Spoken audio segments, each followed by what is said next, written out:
Good evening. Tonight, an Indianapolis man is taking a plea deal for shooting and killing his Lyft driver before stealing his car. It's been more than 2 years since the crime on the far west side of Indy, and just hours ago, our Rich Nye was in the courtroom with his camera when Devin Powell pleaded guilty. Tony Garland was working as a Lyft rideshare driver on June 30th, 2022, when he picked up Devin Powell sometime after midnight. Garland's body was found about 6 a.m. along Waterfront Parkway West Drive, just a few hundred yards from Powell's far west side apartment. Detectives submitted a warrant for records from Lyft and learned that the last account that called for a ride from Mr. Garland belonged to one Devin Powell. GPS tracking showed Garland's white GMC Acadia in Maryville. Police there pulled over the car and found Powell behind the wheel and blood on the center console. He told police he was attending a family function. Subsequent processing of the Acadia led to the discovery of the victim's wallet, Mr. Powell's wallet, and a 9mm semi-automatic pistol under the front seat of the Acadia. Bullets recovered from the autopsy of Mr. Garland were able to be matched to the pistol. Powell told Judge Angela Dow Davis that he did not want to go to trial and that he did want to plead guilty to murder. With Garland's widow, parents, and about 30 other family and friends in the courtroom gallery, Powell pleaded guilty to one count of murder. So you're the one who shot him? Multiple times? All right. Court will find you guilty, enter judgment of conviction for murder, and set out sentencing. The plea agreement dismisses a second count of murder and a robbery charge. The sentence is up to the judge, up to a maximum 55 years in prison. Powell will be sentenced January 27th. At the Marion County Community Justice Campus, Rich Nye, 13 News. Rich, thank you. Tony Garland was 34 years old. He left behind a wife and now 13-year-old son. Tonight, the Tippecanoe County coroner is identifying a man who died after police say he opened fire on 3 people at a Lafayette laundromat. Police say 73-year-old Lewis McLaughlin is believed to be the shooter.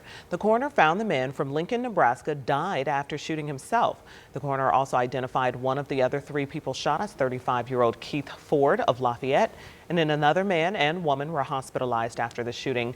Police have not updated us on their conditions. More help is coming for people in a mental health crisis. The city of Indianapolis is expanding its clinician-led response team to the north side. So this is the team which responds to nonviolent mental health calls. And tonight, our Marion County reporter Lauren Kostick explains how it's now changing. For more than a year, the clinician-led community response team has been helping people in crisis without police, de-escalating, intervening, and making referrals all in one call.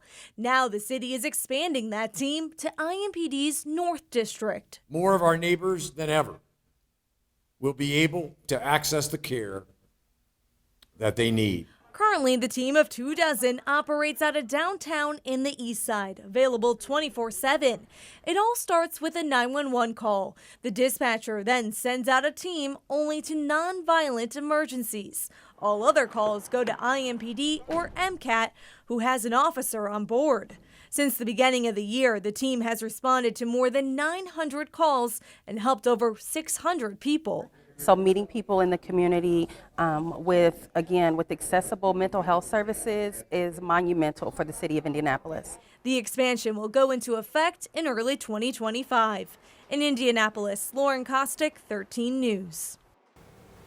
And the city chose the north side for this expansion because of the number of calls for mental health help.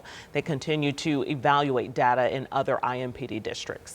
Also tonight, we're learning the reason 4 women dropped a lawsuit against former Indiana Attorney General Curtis Hill.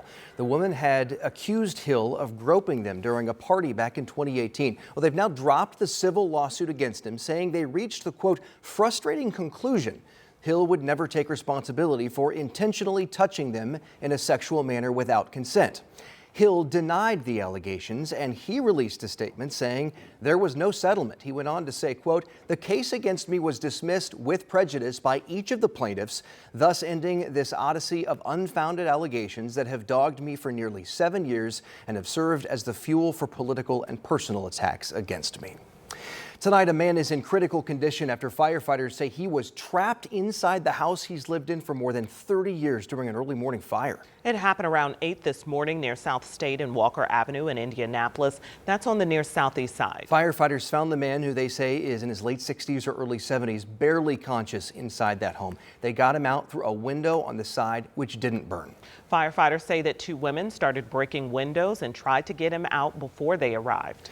The Johnson County coroner is awaiting the results of DNA testing to identify a man found dead in a fire over the weekend. It happened at an apartment complex in Greenwood around 11 o'clock Sunday morning. Firefighters were able to get the people in 6 other occupied units out of the building. Investigators are still working to try and figure out exactly what caused that weekend fire. All right, friends, it is 5:05 and we are in the Weather Center with Angela. Look at that sunset. Is that like a peak a little bit? It is a peak. I think we deserve that after this very, very cloudy Monday. It was a very gloomy day. I made it really hard to get out the bed today. I believe that, but I love the temperatures. It's, sweatshirt, jacket weather. It's not heavy coat weather.